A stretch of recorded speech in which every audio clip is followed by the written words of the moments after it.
Welcome back to Narrations. Tonight's story is vibrant, musical, and full of heart, a celebration of family, memory, legacy, and the beautiful truth that love never disappears, even when the people we cherish are gone. It's a journey through life and death, music and silence, forgiveness and remembrance. This is Coco, 2017, a film about a boy who follows his dream into a world beyond our own, only to discover that the past holds the key to his future. The story begins in the colorful town of Santa Cecilia, Mexico, where traditions run deep and the most important night of the year is approaching, Dia de los Muertos, the Day of the Dead, a celebration where families honor ancestors and believe their spirits return home to be remembered with joy, love, and music. But inside the Rivera family workshop, music is forbidden. Generations ago, Miguel's great-great-grandfather abandoned his wife and daughter to chase fame as a musician. Heartbroken, his great-great-grandmother Imelda banned music from the family forever, building a shoemaking business that has continued for decades. Since then, every generation of Riveras has learned to make shoes, strong, sturdy, reliable, but never music. Which is why Miguel Rivera, a 12-year-old boy with bright eyes and a fire inside his chest, hides his secret passion like a treasure. Miguel loves music more than anything. He idolizes Ernesto de la Cruz, the most legendary musician Mexico has ever known, a golden-voiced star whose films and songs play endlessly in the plaza. Miguel studies his performances, memorizes every lyric, every gesture, every note, dreaming of performing for the world just like him. But at home, the radio switches off the moment music plays. His grandmother, Abuelita, fiercely protects the band, slamming the table, waving her sandal, defending family tradition with emotional fire. To her, music equals abandonment. Music equals pain. Miguel feels trapped between two worlds, the family he loves and the dream he cannot silence.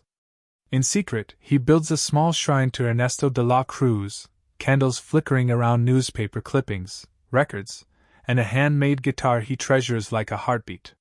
He practices alone in the attic, fingers on strings, voice full of hope, believing music is who he is meant to be. As Dia de los Muertos begins, the Rivera family sets up their ofrenda, a beautiful altar filled with marigold petals, candles, and photographs of ancestors. Each face on the altar represents a soul waiting to be remembered. But Miguel notices something strange. In the oldest family photo, his great-great-grandfather's face is torn away, missing. He looks closer and sees the woman in the photo, Imelda, holding a little girl, Coco, Miguel's great-grandmother, now elderly and quiet, her memories fading like worn paper. And beside them, partially hidden under the rip, is a man holding a guitar with a distinctive white skull-shaped headstock, the same style Ernesto de la Cruz used. Miguel's heart races. Could Ernesto de la Cruz be his great-great-grandfather? The possibility explodes inside him like fireworks. If Ernesto is family, then music is in his blood. Music is his destiny. His future is waiting. He runs through the plaza with excitement, arriving just in time to sign up for the local talent show, where musicians play under strings of lights for the entire town. His hands tremble as he writes his name, imagining applause ringing through the square.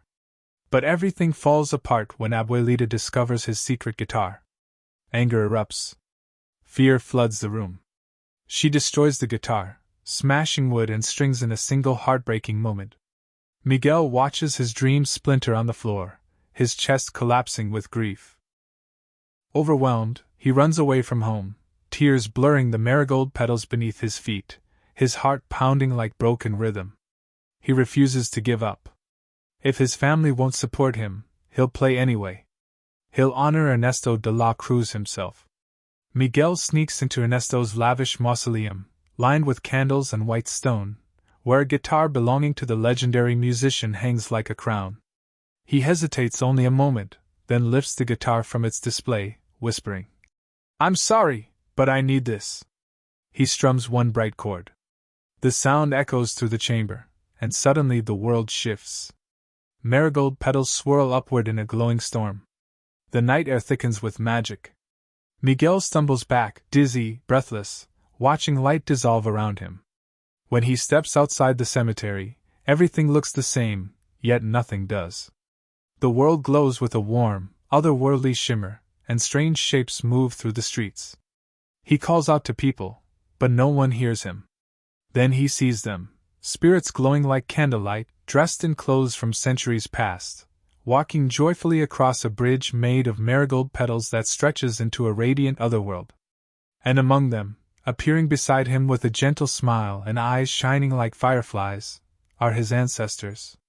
Miguel gasps, terrified yet amazed, staring into faces from the photos on his family's ofrenda, the people he has only known through stories and prayers. They see him, they speak to him, they recognize him. Your Miguel. Our Miguel. He is no longer invisible. No longer alone. But no longer alive in the world he left behind. The curse has begun, a bridge crossed by accident, a boundary broken by forbidden music, a journey into the land of the dead he can't escape until he is blessed by family. They lead him into a breathtaking world glowing with neon colors and floating spirit animals, the land of the dead, where sound and light move like music. Gigantic towers rise into the sky, decorated with glowing papal picado. Skeletons walk laughing, celebrating, dancing, alive in a way Miguel has never felt.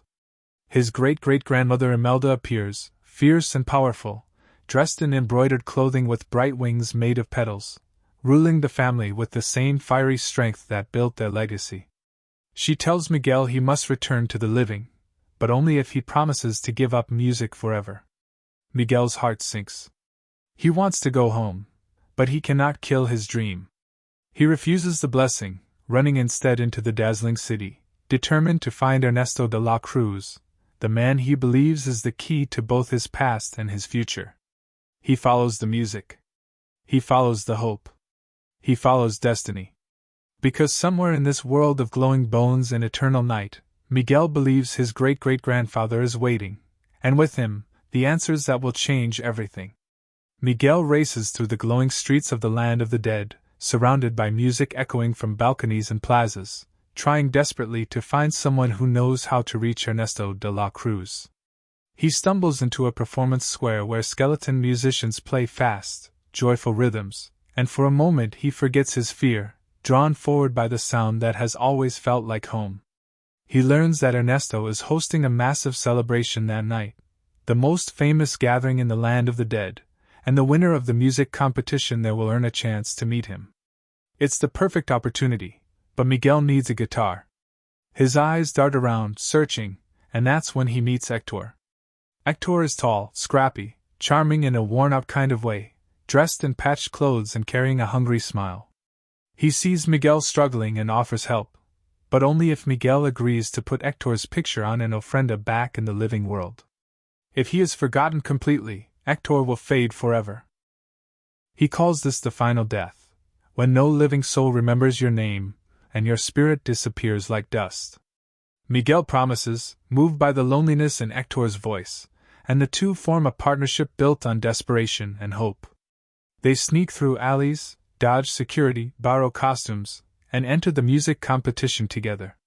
Miguel steps onto the stage with a beating heart and shaking hands, and when he sings, the audience erupts in joy. Music radiates through him like sunlight, and for the first time he feels seen, alive, complete. But the celebration comes crashing down. Hector confronts Miguel backstage, anger rising when he realizes Miguel lied. Miguel has no photo of Hector to return to the living world. The trust between them fractures, their voices rising in hurt and disappointment.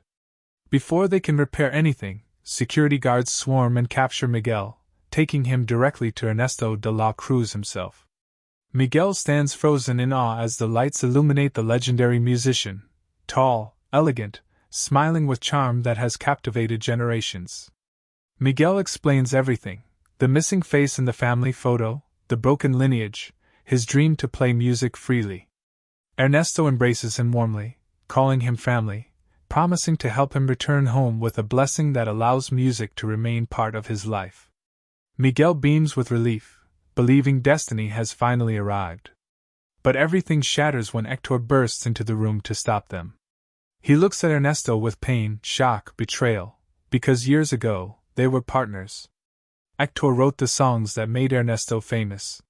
He was the true artist, the heart behind the music.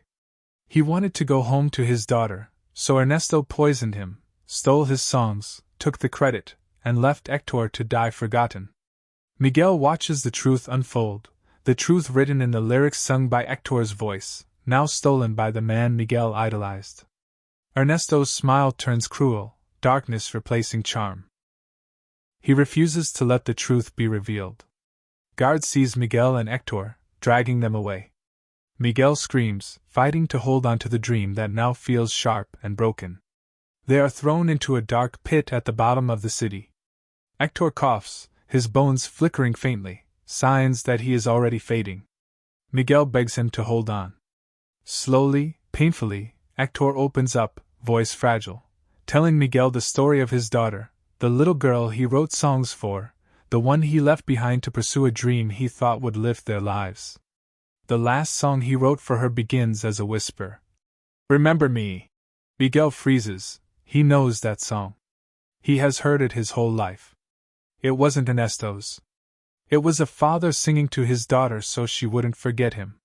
And suddenly, Miguel understands everything. Hector is his real great-great-grandfather. Coco, Miguel's great-grandmother, is Hector's little girl. And the memory that keeps Hector alive is fading as Coco forgets. Miguel refuses to lose him. He climbs desperately out of the pit, fighting through pain and fear. With help from Imelda's spirit guide, they escape and race toward the stage where Ernesto is about to perform. Miguel steals back Hector's photo, clinging to it as if holding someone's heartbeat. Hector and Imelda confront Ernesto together, the first time in nearly a century. Pain, fury, grief, and love collide in one small moment when Imelda finally lets the music inside her rise again. She sings, her voice strong and aching, and Hector joins softly, their harmony lifting from broken history into something whole. It becomes clear, even after betrayal and loss, love was never gone. Ernesto tries to silence them, grabbing the photo and throwing Miguel off the tower. The crowd gasps, but Miguel is caught by the wings of the giant spirit jaguar, gliding towards safety as the truth finally flashes into the open. Ernesto falls into disgrace, his legacy shattered, his stolen fame exposed. But victory is not the ending, time is running out. The land of the dead begins to fade around Miguel. Sunrise draws near. Hector's bones flicker, disappearing piece by piece. If Miguel doesn't return home and help Coco remember her father, Hector will vanish forever. Miguel runs across the marigold bridge, petals swirling like fire, racing breathlessly through the cemetery as his family calls him back. He awakens in the living world just as the petals collapse behind him. He clutches the torn photo and rushes to Coco's room. She sits silent, her eyes distant, memories slipping like sand. Miguel kneels beside her and begins to sing. His voice trembles. Tears fall onto the guitar. Remember me. The room stills. The world holds its breath. Slowly, Coco's eyes fill with light. She whispers Hector's name.